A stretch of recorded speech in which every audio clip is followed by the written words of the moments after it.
Ang guyabano ay kilala dahil sa pinaka-healthy na prutas na maaari natin kainin para mapalakas ang ating kalusugan. Ang guyabano o soursop sa Ingles ay isang maliit na puno na nagbubunga at kilala bilang isang mabisang halamang gamot laban sa mga sakit. Ang iba't ibang bahagi ng guyabano tulad ng dahon, balat ng kahoy at bunga nito ay maaaring makuhanan ng maraming uri ng healthy chemical na may magandang benepisyo sa kalusugan.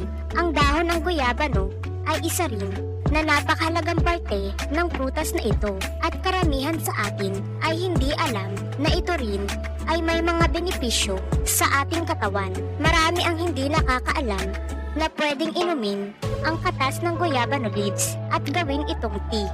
Sa video na ito ay ibabahagi namin kung paano ito sangkapin at kung bakit importante ang pag-inom mo nito araw-araw.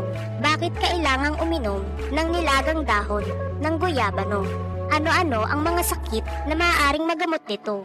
Halina at ating alamin.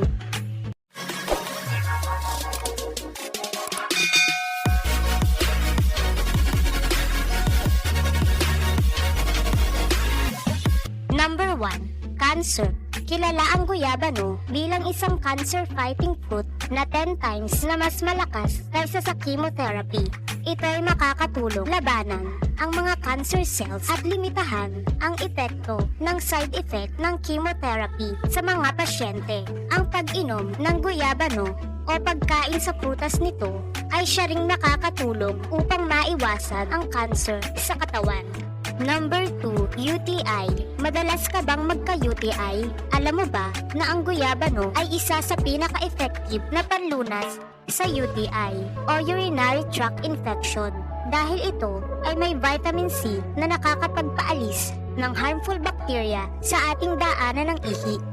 Number 3, high blood. Sa mga taong may high blood pressure o hypertension, ang pag-inom ng guyabano leaves ay makakatulong upang mapababa ang mataas na presyon.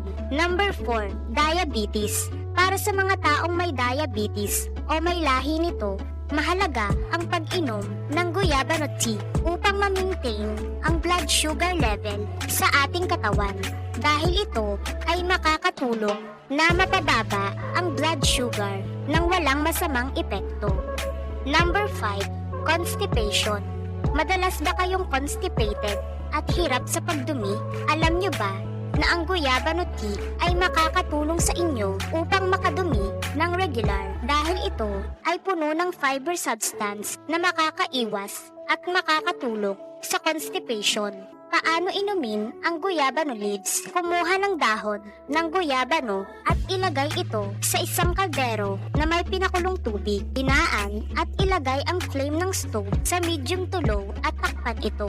Pakuluan ito ng 10 hanggang 20 na minuto. Matapos pakuluan, ilipat ang katas nito sa isang lagayan.